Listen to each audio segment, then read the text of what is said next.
And welcome to SUSE and Qualcomm's success story with ARM session. My name is Gökhan. I'm a sales engineer for SUSE. And this is Griff, a staff IT engineer at Qualcomm.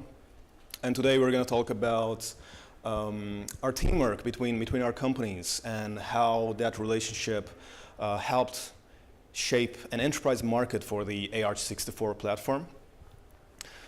As Griff is going to explain to you in a few moments, the kickstart of their development project around ARM was actually another SUSECON in 2016 at SUSECON, Washington, D.C.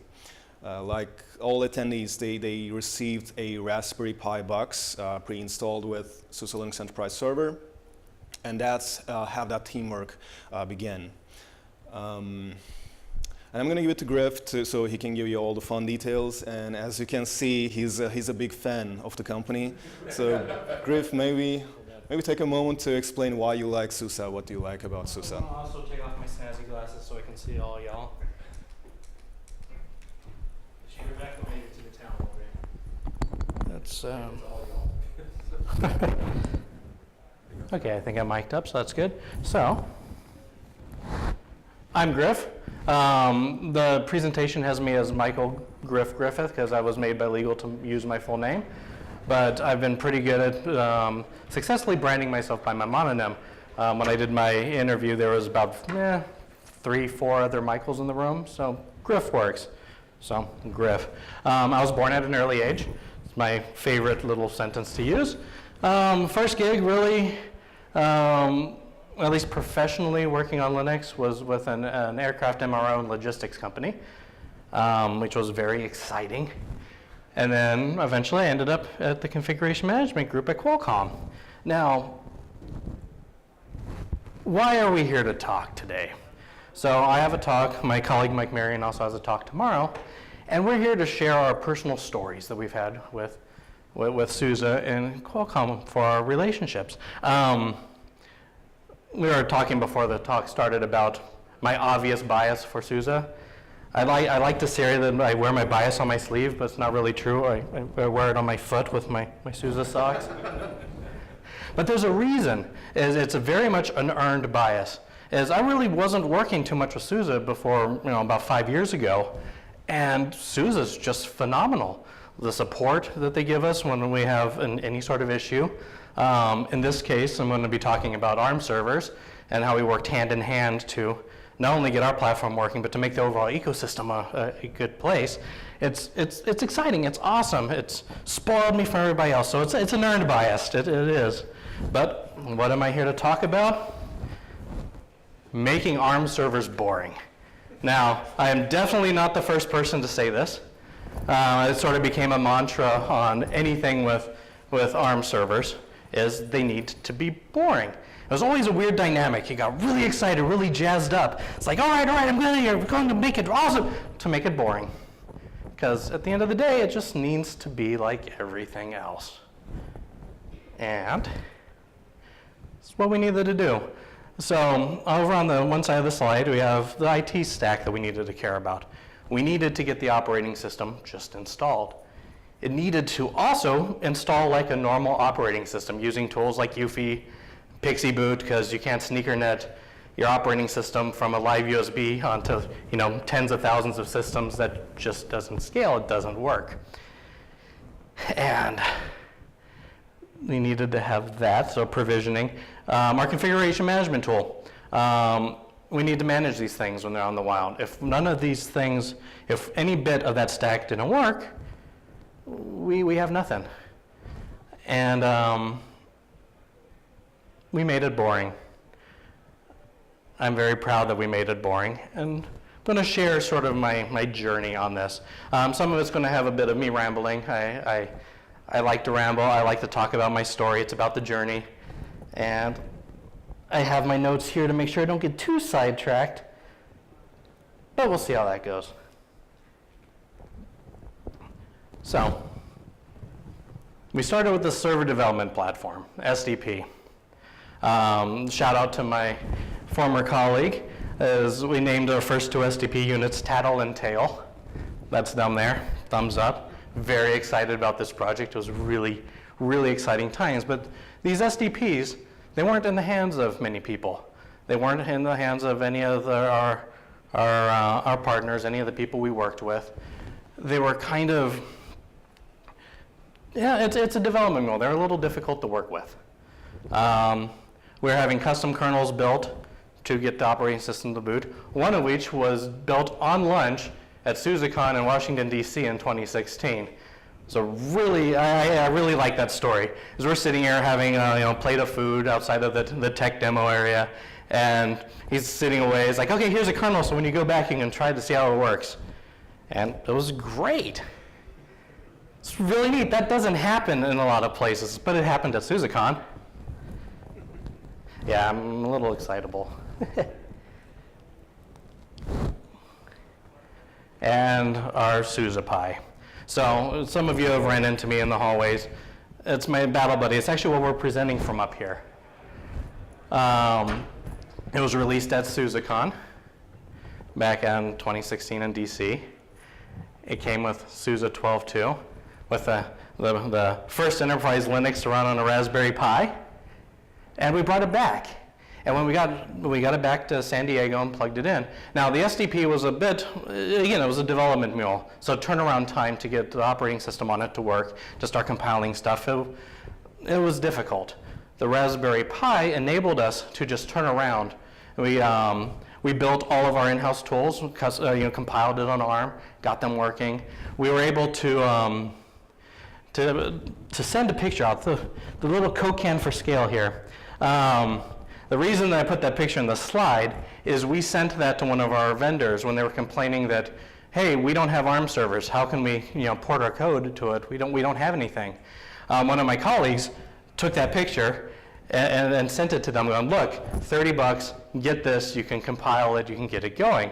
And both our distributed storage vendor, got some Pis and started going with it. Same with our authentication vendor that we used for our domain auth. They got little Raspberry Pis, and they started giving us software based off of them. And it was a real nice talking point to go, hey, not everyone has ARM servers, but it's real easy to get a Raspberry Pi and do some of your basic compiles on it. And it's really, really good and exciting stuff. Making sure I'm not skipping any of my stuff, because I'm obviously not looking at my notes that much. So basically, you work with a lot of vendors to have support, provide support. Unfortunately, we can't mention those names with who they're working with, but they helped those vendors certify their applications on the ARM platform. And my management actually wanted me to take a time to highlight going to SUSECON. So here's my little ad. This actually isn't from me. My management wanted me to talk about this. Is you get to make face-to-face time with people you see in emails or people that you don't see all that often. You get to have things like a custom kernel built while you're having lunch out there and just talking with other fellows in the industry. Plus you get wonderful talks like listening to me ramble on about stories. SUSECON is great. Much like support with SUSE, SUSECON's kind of ruined me for all other conferences. Again, I wear my bias very, very clearly around.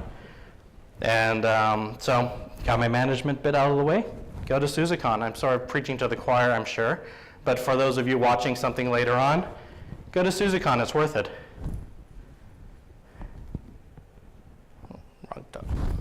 So, this was a thing that came up when we were prepping for talking with a couple of my colleagues at work and wanted to highlight this. We achieve more faster when we are together than working alone.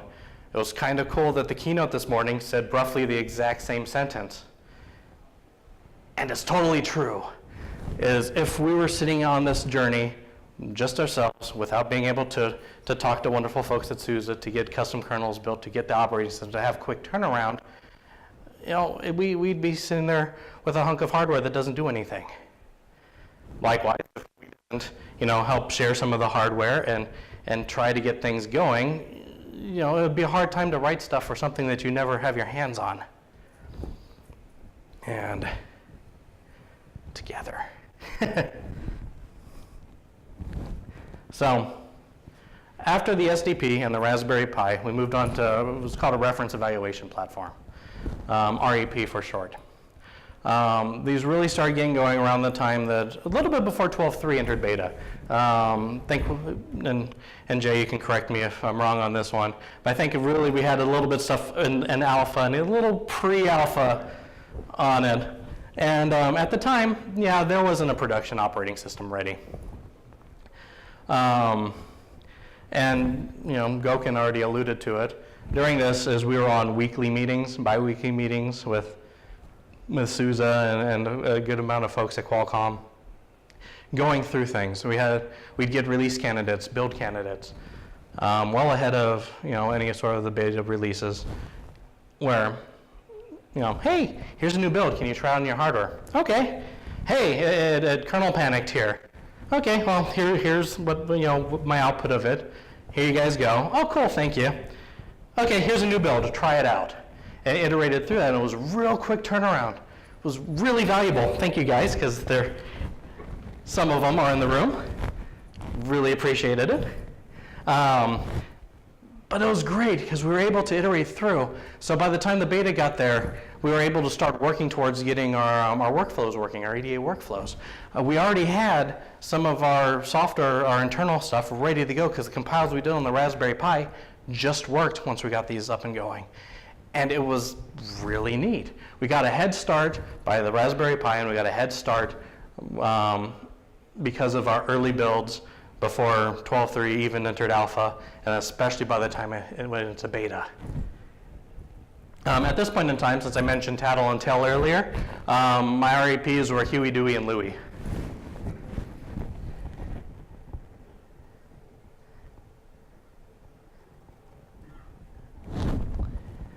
Yeah, I already talked about the SUSE Pi. My affectionate name for the little guy, SUSE Pi. That's what its name is right now. But as we were finishing up the beta, I think around beta 3, all of any operating system bugs were all taken care of. It just worked. At this point, it allowed both Qualcomm and SUSE to start trying to convince our vendors that there were value in porting their software to ARM. That there was to get your software ported to ARM. So it was a nice sort of two-pronged approach to that.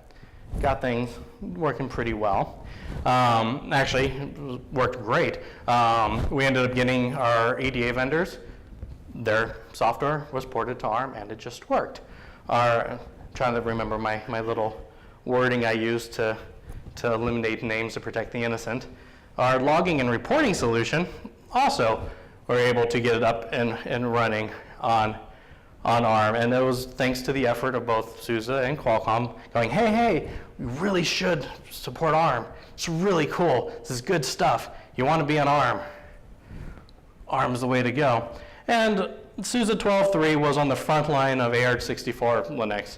All of the major distros kind of were at the front. At this point, my systems were, and if you're familiar with a certain fighting video games, characters, especially robotic ninjas, is my systems were Reptile, Sector, and Cyrax. And if you're aware of their color, you can probably figure out which operating system was on each one of the three. But SUSE is what really made a difference to me, is just the hand-in-hand work for about 2 years, right? Of just going back and forth to get this to be a really great, solid deployment on our hardware. It was great. And go back to my first slide. So what did we accomplish? You know what? It's boring. It behaves just like any other server. We plug it in, you get to your UEFI menu, you go, I want a Pixie boot from the thing. It pulls down a Mac file that knows what initRD it wants to run. It installs, it hands over to our configuration management thing. It puts all of our stuff on the box. All of our tools work for reporting, our distributed operating file system, all the tools EDA folks needed to design chips. It all just worked. It was just a normal server, just normal. It's really exciting, but it was boring at this point.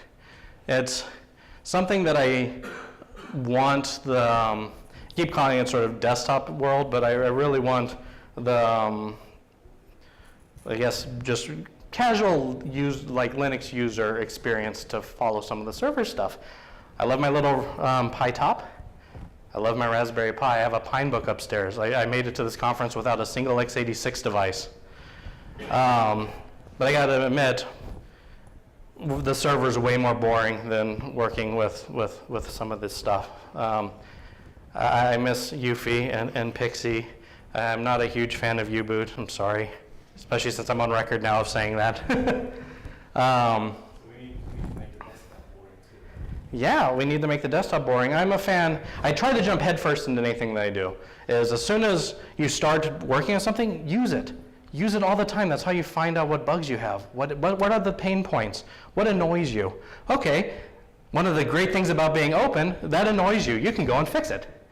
Or you can at least share that it annoys you and someone else can go fix it. It's, was empowering. That was the word from this morning.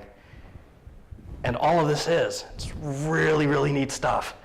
And I'm still excited about ARM. I really, really love the AR64 stuff. I like my very green laptop. This is the Pi top. What's it running? The Pi top is running the OpenSUSE Leap, the latest Leap. It's got Raspberry Pi, but what is it? It's ARM. That's a Raspberry Pi inside that. The little SUSE Pi up front here now is running Tumbleweed.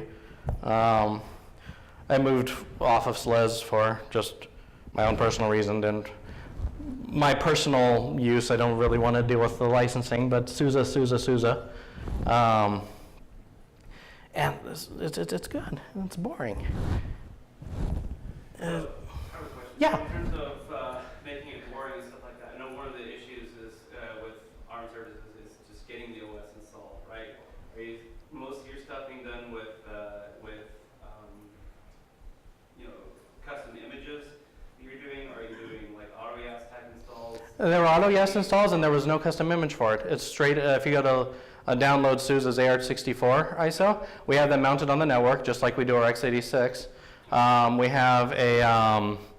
since you don't like the U, is it the EDK? We have, these machines had a BMC on it, where you can go into the UFI menu, and you can choose to boot off the network, and it will pull down a file based off of the MAC address, and it just had your init, it was the init.rd plus a custom. We have our configuration management tools called GV. Immediately after YAS finished, we have a process called GVMe, and that goes through and puts all of our sort of Qualcomm-isms on the box. And so at the very end of that init.rd statement, there's a little handoff for GVMe to go through. But in this case, it was just like our x86 stuff. There was nothing custom on my end other than having to compile some in-house tools to work for it. The stuff that we got from SUSE just by going to downloads.suse.com, getting the AR64 build, it was exactly like x86. They set up the repos the same way. It all just was normal. And actually, that's probably a good time to... Oh, my favorite quote. This is applied to all things IT. And this is from Futurama, when Bender is floating in space, from the episode Godfellas. And yeah, I couldn't memify this, so I can do the quote. So when you do things right, people won't be sure you've done anything at all. And it applies to pretty much everything in IT. It's the curse of IT. Yeah, and it started going when upgrading tens of thousands of servers behind the scenes. No one knows anything is going on. That's what you want. You want it to be boring. You don't want any. Problem is you don't. Short of a bright green mohawk, no one knows you exist. But I like this quote. It sums up everything that I think that I like to be proud of that I do. It's like, hey, I did this, and no one knew a thing. But I think wrong keyboard. Yeah, we'll leave that up. Oh, drinking our own champagne. That was our rallying cry for this whole effort. We wanted to drink our champagne. Not eat our dog food, we want to drink our champagne. And we did at the end of it. So our REP platform, we were able to use with all of the stuff that we put in place, all the EDA tools, all of our logging, all of our standard tools needed for the workflow, we were able to design the next generation of chips on the previous generation of chips. That was cool. And we were very thrilled. There is a, you can Google, actually you can probably Google that phrase, since I wasn't allowed to put a screen capture on here of the website, and you can find news articles specifically on the drinking our own champagne bit, and that should probably find, you know, the vendors that are involved in that. But other than that, I talk rather quickly. I'm excitable in case you couldn't figure that one out. You know, we have, you know, people that were involved in it or on the SUSE side in the room. We have other folks. Any questions, any things that we wish to talk about, any ARM pain points or awesome things on ARM, like yay low power consumption? You've talked about the relationship between Qualcomm and SUSE, Mm-hmm. and how SUSE helped you guys. Did ARM help out in any shape or form, or did they hinder, or? Did not hinder. In my little corner of the world, I was not too involved, other than, you know, talking to folks at SUSECON. Same with the other operating system vendors. They were involved, but they weren't in my corner of the world, and they were for different aspects of the company. I do know that we had some talks with ARM out on, I don't think it was Supercompute, but some folks did some joint talks out there. So definitely not a hindrance. I did not have any direct, you know, interaction with ARM directly.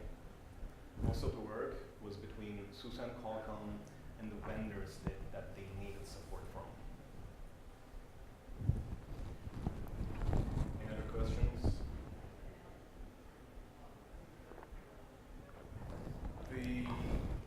So your suppliers that you helped, you know, they're different software stacks, whether it be EDA or, you know, logging or, you know, content management or whatever Mm-hmm. else. Are they now offering that to the wider ecosystem and not just yourself? Yes. So all the vendors have ARM64 packages that go out to their other customers. There are, actually I'll talk with one in mind particularly, is you can go to their website. When you download their, each time they release a new bit of software, they include ARM64 packages, and then it's like software as default now. That specific one was our authentication services provider. And I'm not directly involved too much with the EDA side. I'm sure that they do similar. Our logging folks do. It's out there in the wild. Pretty sure for your upcoming talk, it's one of the reasons why it is time for ARM in the data center is that stuff's there. And it definitely wasn't about, what, a year ago? Yeah. And I totally talked way too fast, even attempting to, you know, drink and slow myself down. It was a lot of fun. This was a really exciting project. It was something I was very, very passionate for, still am passionate for. It's just really neat. From, you know, stuff that was in your cell phone to powering, you know, 96 core servers in a data center to, you know, Pi tops, our little laptop. The Pinebook upstairs was a $100 laptop running ARM64, and it's just kind of neat. It's cool. I want more people to get involved, get around, be a part of, you know, just use the stuff. Use the stuff, make it better, feel what annoys you, and address it.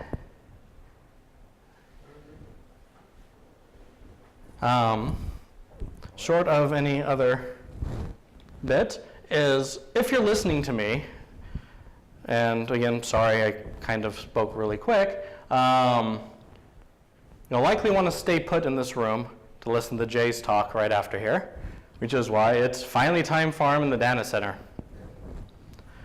Also, if you're listening to me, you might want to see the SUSE Raspberry Business Use Cases meeting. That's tomorrow morning. That seems pretty interesting. I'll be there with my bright green laptop. And then if you want to know more about Qualcomm and our, the value of enterprise Linux, our relationship with support, and just the relationship over the years, we've been using SUSE since what, SUSE 9? SUSE 9, yeah. And yeah, so we're going to take a look at their support cases over the years. So it's going to be interesting what Qualcomm has been working on, what we've been working on together. So that's tomorrow. And yep. And yeah, it's good stuff. I really enjoy all of this. I'm thankful you guys suffered through me rambling for about 30 minutes. Especially if you stay put, please feel free to chit chat and A little bit around. He's easy to find. I'm very easy to find. Also, if anyone cares, on dollar social media, I am Greenwater Griff. So anywhere that's it. I did bring some swag up here. If you want a Greenwater Griff sticker, I got you covered. Same with my own business cards. Very easy to stalk if anyone wishes to. And Gokin is on LinkedIn with G in your last name. Yeah, I need to make that something easier. And as always, like my license plate to my car says, be excellent to each other. And thank you.